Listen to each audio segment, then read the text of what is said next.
ശരിക്കും ഒരാളുടെ മനസ്സിനെ നല്ലവണ്ണം കുത്തി മുറിവേൽപ്പിച്ചിട്ട്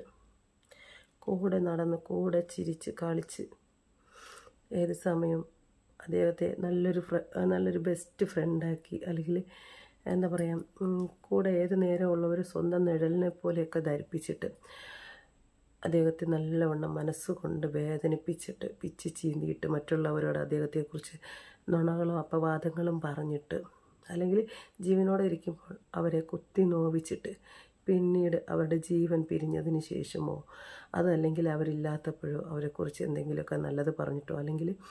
ഒരു ബന്ധത്തിലായിരിക്കുമ്പോൾ അവരെ വേദനിപ്പിച്ചതിന് ശേഷം പിന്നെയും രണ്ടാമത് അറിയാതെ ചെയ്തു പോയി, എന്നോട് ക്ഷമിക്കുക എന്ന് പറഞ്ഞൊരു ക്ഷമാപണം നടത്തി പോകുന്നതിൽ നിന്നും എന്നെ കേൾക്കുന്ന എൻ്റെ ഫ്രണ്ട്സുകൾ ഒന്ന് ആലോചിച്ച് നോക്കുക.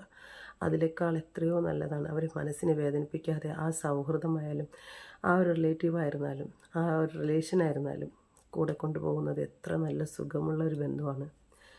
അപ്പോൾ എന്നെ കേൾക്കുന്ന എൻ്റെ സുഹൃത്തുക്കളോട് എനിക്ക് പറയേണ്ടത് ഇത്ര മാത്രം: അവരാരെയും വേദനിപ്പിക്കാതെ തന്നെ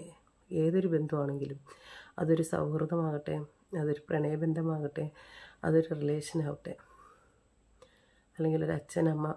മക്കൾ ബന്ധമാവട്ടെ, എന്ത് തന്നെ ബന്ധമായിരുന്നാലും അത് അവരെ മുറിവേൽപ്പിക്കാതെ തന്നെ